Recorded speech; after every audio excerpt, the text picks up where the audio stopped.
Hey guys, I'm gonna give you a story, because I was in a band for a long time and we went on tour. A tour is not always fun and games, it's not like you think. Shit goes down. So anyways, we're playing Tallahassee, and if you've ever been to Tallahassee, it's kind of strange. There's Florida State University across the street. On the other side, like the most ghetto, crime-riddled area in the world.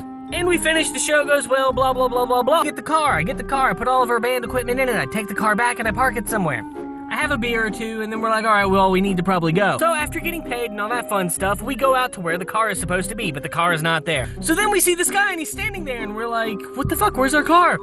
And he looks at me and goes, y'all got towed, man. I'm like, what? We got towed? This shit, you know what I'm saying? They like go out there and they take your car and shit and they put that sign up so it looked like you parking right, but you ain't. So you mean we've been towed because they fucking put the sign in a weird spot? And they do that shit all the time. They make shit tons of money, man. And I'm like, what's your name, buddy? He's like, yo, I'm Red. Red, where can we find an ATM or something? Cause it's like, yo, you can go through this way, but let me just tell you, man, I'm gonna have to walk you. Now, initially, we weren't sure if we could trust Red because it's a perfect stranger. You don't know if you can trust anybody, but I'd rather trust that this guy is probably gonna walk us through a very dangerous neighborhood than try to do it by ourselves. You know, I had a good vibe about him, so get to a 24-hour liquor store. In the 24-hour liquor store, there's an ATM. We call a cab. We're waiting for a good 20 minutes for the cab, and then this guy pulls up, and Red's like, yeah, that's the cab, man, that's the cab. I'm like, all right. But it really didn't look like a cab. It was like an old Cadillac. Blue. It wasn't yellow or white or any of those normal cab colors. It was just blue. It was more like a royal blue. Man, that shit don't matter. Finish your goddamn story. Right, thanks, Red, thanks.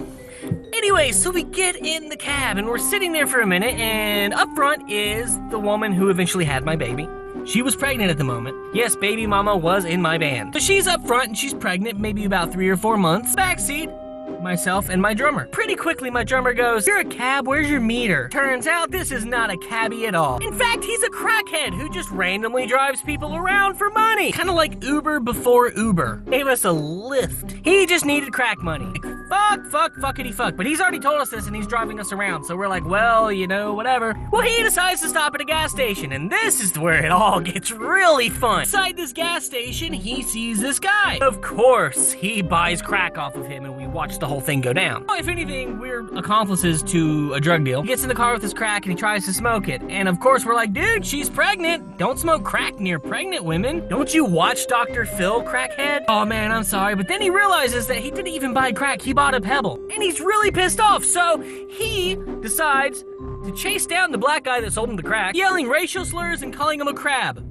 Which, by the way, I found out crab is an insult to Bloods, I think. Screaming, you crab, N-word, like, and he's reversing the whole time. We are freaking the fuck out. And of course, there has to be an entire row of people wearing the same colors. Now, I'm no expert on gangs. I know when you see a group of people in a shoddy neighborhood and they all have certain bandanas and certain colors, yeah, you kind of know that's a gang. But we go, hey, buddy, we just need to get where we're going. Let's just fucking go. You deal with this shit on your own time. Don't get us killed. He goes, oh, yeah, my bad, man, my bad.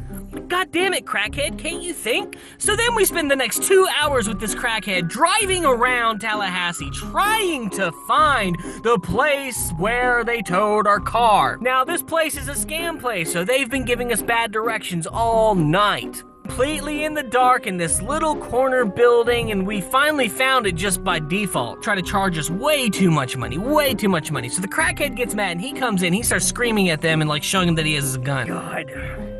But he did get us a good price. We finally get the car back and the crackhead waited.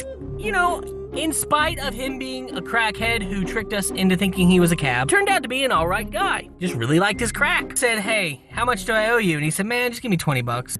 20 bucks for 2 hours? I mean, dude, that's great. If you spend 45 minutes in an Uber, it's gonna cost you at least 60. For an extra tip, I gave him our CD. Now, I'm sure he probably used it to break up crack rocks, maybe snort coke, but I like to think that somewhere in Tallahassee, there's a crackhead bumping my old band. That's why I haven't been back to Tallahassee. Anyways, I hope you guys enjoyed that story. If you like that story, please like and subscribe. Leave your comments. Love you guys. Thanks for watching.